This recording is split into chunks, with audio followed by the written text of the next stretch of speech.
निपुण भारत पूरक शैक्षणिक साहित्य संच या साहित्याचं नाव आहे सममिती आकृती।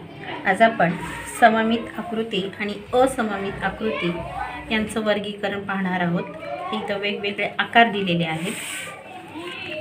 हे आकार बहुतांश आपल्या ओळखीचेच आहेत। बघा रे, तुम्हाला हे ओळखीचे आकार दिसतात का? सांग शिवानी।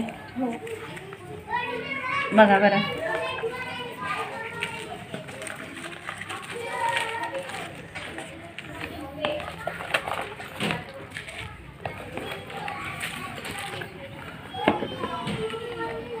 आता बघा, प्रत्येक आकृतीमध्ये ना अशी एक रेषा मारलेली आहे, याला आपण अक्ष म्हणूयात। आता या अक्षानं या आकृतीचे दिलेली जी आकृती आहे याचे भाग व्हायला लागले। याचे दोन भाग होतात। ही जर आपण अशी दुमडली, एकदम तंतोतंत एकमेकावरती ही दुमडत आहे आणि त्याच्यामुळं काय व्हायले, या आकृतीचे समान दोन भाग होत आहेत। म्हणजे ज्या आकृतीचे एका विशिष्ट रेषेने होणारे दोन भाग एकमेकांशी तंतोतंत जुळतात, ती आकृती त्या रेषेच्या संदर्भात सममित आकृती असते। आता ही रेषा इथं या पद्धतीनं केलेली आहे, हा अक्ष आहे आणि या पद्धतीने आपण त्या रेषेवरती हा भाग आपण तंतोतंत जुळवला, म्हणजे ही समान दोन भागात विभागली गेली आकृती, बरोबर। म्हणजे ही आकृती कशी आहे? सममित आहे। कशी आहे आकृती? सममित आहे।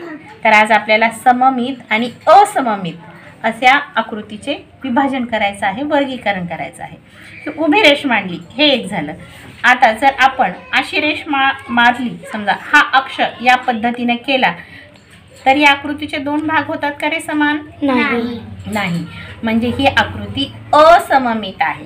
काय आहे? असममित। असममित म्हणजे या आकृतीचे तंतोतंत जुळणारे दोन समान भाग झाले नाहीत, म्हणजे ही असममित आकृती झाली समजा। ठीक आहे, चला बरं, असे वेगवेगळे असममित आणि असममित अशा आकृत्या आपल्याला दिसतात का पाहूयात। आणि आणखीन एक, आता बघा, हे काय आहे? वर्तुळ आहे। आता याच्या किती सममित होतील रे आकृत्या तयार? ही झाली एक। आणखीन फोल्ड करा, ही दोन झाली। त्याच्या अनेक होतील बघा, एकापेक्षा अनेक सुद्धा सममित आकृत्या तयार होतात, बरोबर। अशा वेगवेगळ्या वर्गीकरण करा। चला या पुढे, चला अल्फिया, चला ही अनेक सममित आकृती झाली। चला शोधा एक सममित आकृती तयार होणार आहे। बघा, हा हत्ती होतो का? चल ये तनुजा पुढे, चल कर या वेगवेगळ्या आकृत्यांचे। बघा, चल ये शिवानी पुढं। ह्या फुलपाखराचे बघा बरं, होतात का तयार? बघा, ही सममित आकृती आहे। वेगवेगळं वर्गीकरण करा। एक सममित एका अक्षाचे तयार होणारे आणि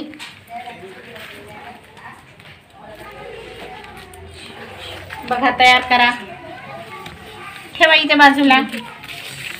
दोन अक्षावर किंवा अनेक अक्षावर सममित असणारे आकार आपल्याला शोधायचे आहेत। बघा तयार करा, बघा तयार करा, शोधा आकृत्या। दोन अक्ष किंवा अनेक अक्षावर तयार होणाऱ्या आकृत्या इथे ठेवा। हे बघा, या चांदणीचंही पहा, एकापेक्षा अनेक अक्षावरती याचे आकार तयार होतात, दिसते या पद्धतीने। म्हणजे ही सममित आहे, पण अनेक अक्षांवरती याचे सममित आकार तयार होतात। चला तयार करा, बघा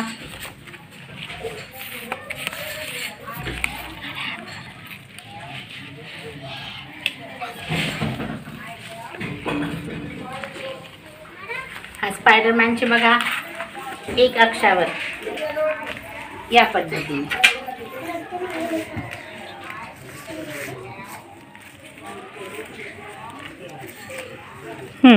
याचे पहा,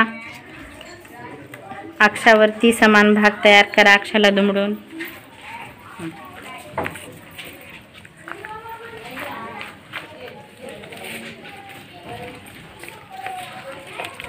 आता इथे बघा, इथे 2 अक्ष आहेत बघा.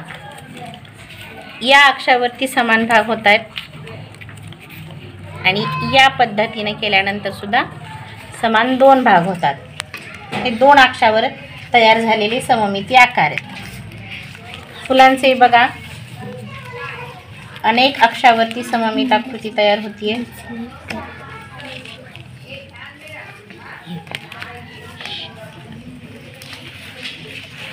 या पद्धतीने आपण सममित आणि असममित आकृत्यांचं वर्गीकरण केलेलं आहे. समजलाच सममित आणि असममित.